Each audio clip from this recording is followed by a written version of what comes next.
Welcome to the Slop Farm. Enjoy the video. In this video, I will explain how to make a mixed salad with mayo. First, let's gather our fresh ingredients. You'll need crisp lettuce, ripe tomatoes, and cool cucumbers. We'll also prepare a simple, creamy mayonnaise dressing. This recipe is perfect for a quick side dish or a light meal.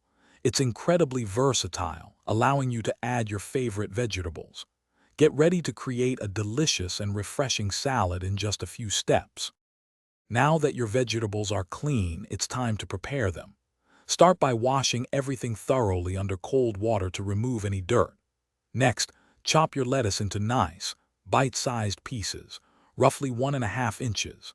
Then, dice your tomatoes and cucumbers into small, uniform cubes.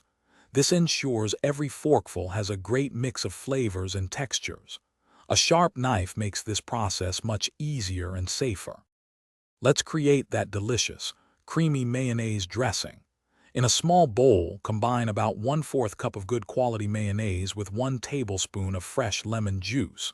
This adds a bright, zesty kick. Season with a pinch of salt and freshly ground black pepper to your liking. Whisk everything together until the dressing is perfectly smooth and creamy. You can adjust the seasonings to suit your preference. Finally, it's time to bring everything together.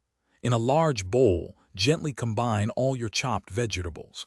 Now, pour that delicious, creamy dressing over the top. Toss everything carefully until all the vegetables are evenly coated.